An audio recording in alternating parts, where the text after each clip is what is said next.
देखिए, ये वहाँ की जो बीजेपी के अपॉइंटेड लेफ्टिनेंट गवर्नर साहब हैं और वहाँ पर सेंट्रल गवर्नमेंट की सरकार है, प्रधानमंत्री श्री नरेंद्र मोदी का एडमिनिस्ट्रेशन चलता है, तो वो नाकाम साबित हुए। 370 इसलिए हटाया देश को ये कहकर के पूरे पंडितों को फायदा होगा, कश्मीर में अमन हो जाएगा। तो ये तो पहला हमला नहीं है कश्मीरी पंडित पर, जो बरसों की मेहनत के बाद उनको लाकर वहां पर वो आ रहे थे, रह रहे थे।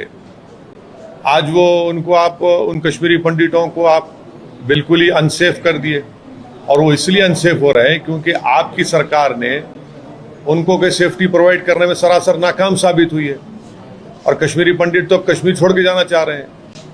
हमने और आपने देखा कि वो प्रोटेस्ट कर रहे थे रोडों पर आकर, उनके एनक्लेव्स को रातों में पुलिस बंद कर दी थी कि वो निकल कर ना जाए कहीं।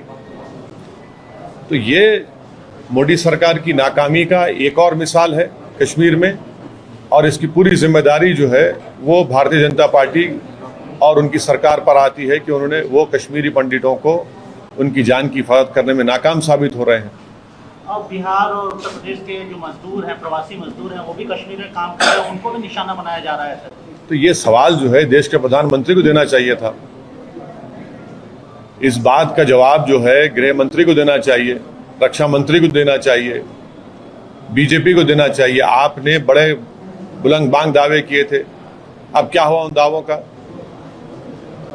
पूरे कश्मीरी पंडित आज डर और खौफ के आलम में जिंदगी गुजार रहे हैं, वो कश्मीर छोड़ना चाहते हैं, और सरकार ये नाकामी है, बीजेपी की नाकामी है। कल प्रधानमंत्री ने अपने भाषण में बहुत कुछ कहा, पंच प्राण को लेकर के 5 बातें जो भारत के लिए अगले आने वाले कई सालों तक इसके बारे में बात की। और जो हमेशा आप बोलते थे कि एक भी मुस्लिम फ्रीडम फाइटर का नाम नहीं लेना था, तो उन्होंने 2 नाम लिए। और तीसरी बात वेद की औरतों की सुरक्षा के बारे में बात किया उन्होंने। सुनिए, भारत की जंगे आज़ादी के लिए प्रधानमंत्री सिर्फ 2 मुसलमानों का नाम लिए तो क्या करूं, मिठे बांटूं मैं? ऐसे हजारों नाम हैं। प्रधानमंत्री को बोलना पड़ा, अशफाकुल्लाह का नाम लेना पड़ा, हजरत महल का नाम लेना पड़ा। ऐसे कई मुसलमान उलमाओं का, मुसलमानों का, जिन्होंने भारत की जंग आज़ादी में अपना खून पसीना भी बहाया, अपनी जानों को कुर्बान भी किया, तो उनका जिक्र करना ज़रूरी है। कैसे हमको 47 में और 1930 की मेहनत से 47 आज़ादी मिली? नहीं, हमको आज़ादी मिली 47 में इसलिए क्योंकि जंग प्लासी में सिराजुद्दौला ने अजीम कुर्बानी दी, फिर बक्सर की जंग हुई, फिर सैयद अहमद शहीद की शहादत हुई बालाकोट में, 1799 में टीपू सुल्तान की शहादत हुई, फिर सन 57 में जंग आज़ादी हुई। तो 47 में इन तमाम का एक सिलसिला चलता रहा। अब रहा सवाल प्रधानमंत्री के भाषण का, जिसमें उन्होंने महिलाओं के बारे में बात कही है। हम प्रधानमंत्री से पूछना चाह रहे हैं कि ये आपका अमृत उत्सव है क्या, कि जिस महिला को जो 5 महीने की प्रेग्नेंट थी, जिसके साथ बलात्कार हुआ, 11 लोगों ने मिलकर उसका रेप किया और उसके परिवार के 4 महिलाओं का रेप और मर्डर कर दिया। बिल्किस बानो को उसके पड़ोसियों ने, जो उसको जानते थे, बिल्किस बानो जो 5 महीने की प्रेग्नेंट थी, उसका बारी बारी से 11 लोगों ने उसका रेप किया। उसके सामने उसके 3.5 साल की बच्ची के सर को पत्थर पर मारकर उसको कत्ल कर दिया, और उसके साथ जो 4 और महिलाएं थी उनका रेप करके उनका मर्डर कर दिया। और ये तमाम के तमाम करने वाले बिल्किस बानो के पड़ोसी थे। बल्कि जब बिल्किस बानो का रेप हो रहा था, तो जो बिल्किस बानो अपने हाथ में चूड़ियां पहनी हुई थी, वो अपने पड़ोसी की दुकान से खरीदी हुई चूड़ियां थी। और बिल्किस बानो को बॉम्बे हाई कोर्ट में वहां पर सजा हुई, बल्कि ना सिर्फ उन 11 लोगों को बल्कि पुलिस के ऑफिसर्स को भी और डॉक्टर्स को भी, क्योंकि वो कनाइफ कर चुके थे एक्यूज के साथ। ये कौन सी अमृत उत्सव की मिसाल भारत के प्रधानमंत्री दे रहे हैं कि उनके गुजरात में भाजपा की सरकार है और एक महिला को, जिसको 11 लोगों ने उसका रेप किया, जो प्रेग्नेंट थी, 3.5 साल की बच्ची, उसकी बेटी को उसके सामने उसकी हत्या कर दी, उसके 4 परिवार के लोगों को कत्ल कर दिया। ये कौन सा है? ये सुप्रीम कोर्ट ने जरूर कहा था एग्जामिन करो, सुप्रीम कोर्ट ने कहा नहीं था ना कि छोड़ दो बोल के। अगर आप छोड़ना चाहेंगे तो फिर आप क्यों नहीं छोड़ते मुंबई ब्लास्ट में जो रुबीना मेमन है, 17 साल से वो भी जेल में है।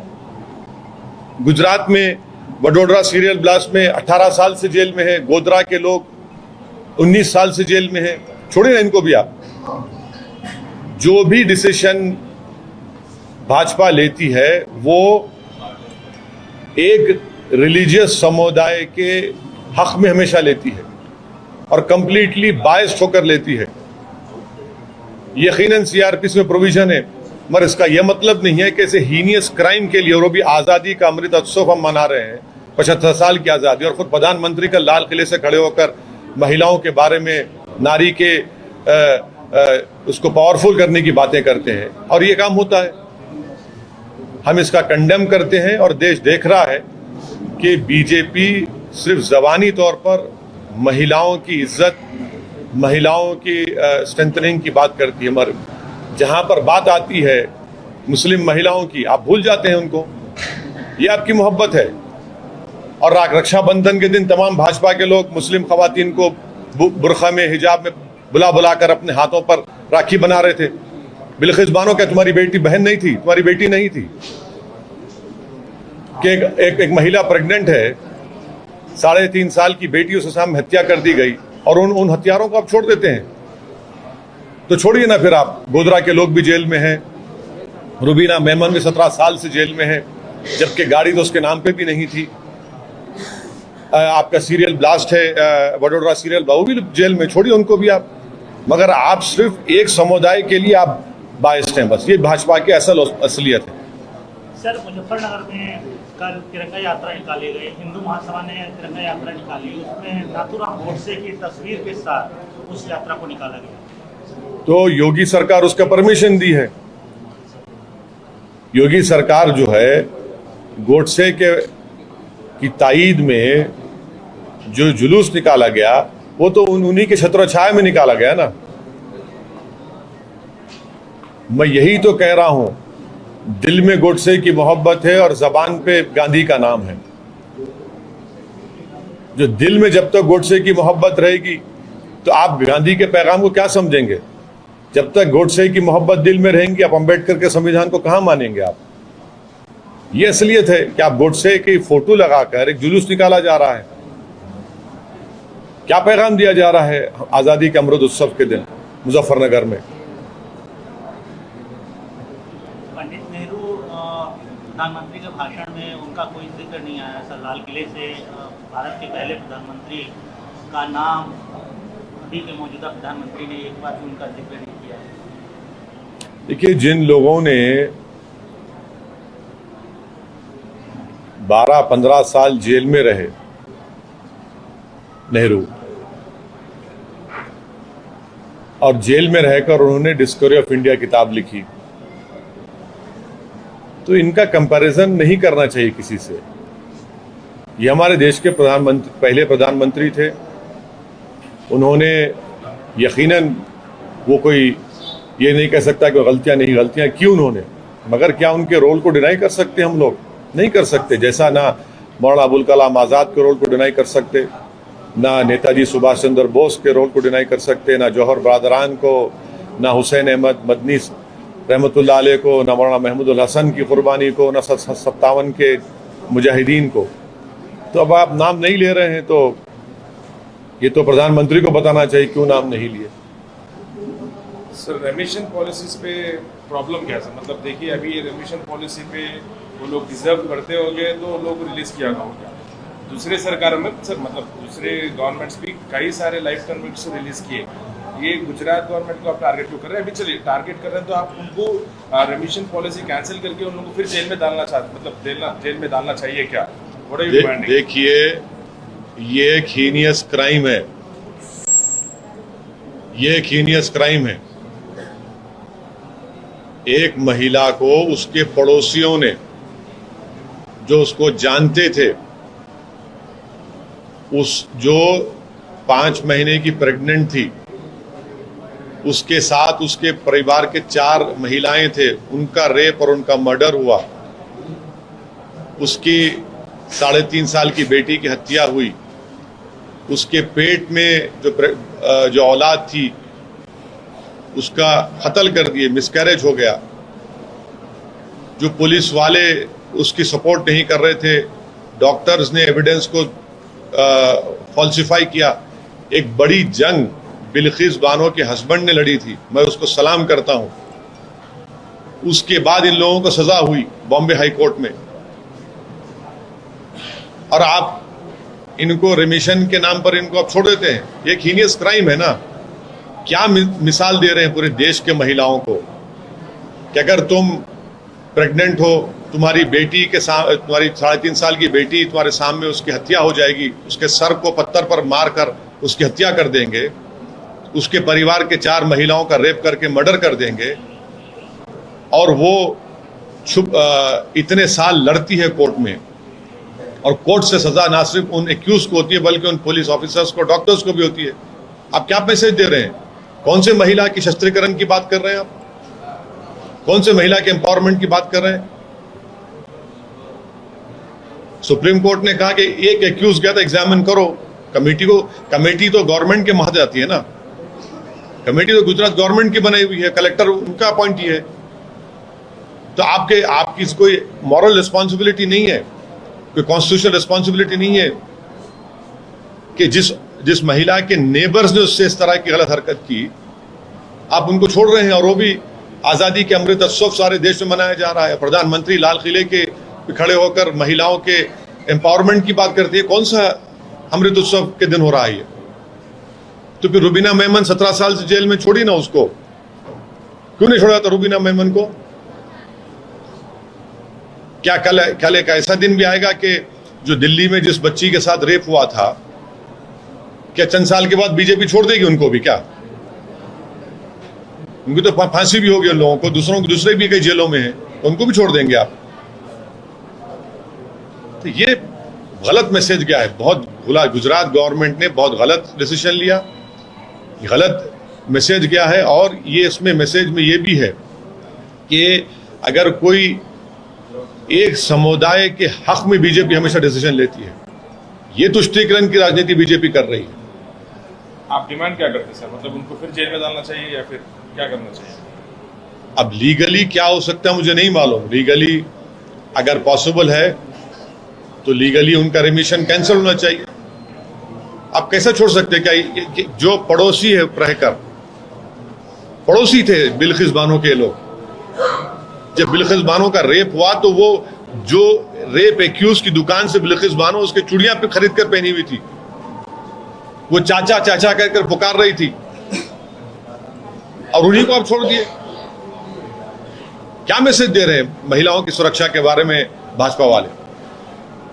सर, टीपू सुल्तान के ऊपर, सावरकर के ऊपर काफी विवाद हो रहा है, और कई जगहों पर तो इसका वो जो विवाद है वो काफी ज्यादा वायलेंस का रूप भी अख्तियार कर रहा है। ये पूरा विवाद क्यों देखते हैं, खासतौर पर जब हम 75 ईयर्स ऑफ इंडिपेंडेंस मना रहे हैं? जब पहली जो कॉन्स्टिट्यूशन की किताब लिखी गई थी, जो भारत के पार्लियामेंट में है, उसमें किस किस की फोटो है, किसकी फोटो नहीं है, देख लीजिए जाके आपको पता चल जाएगा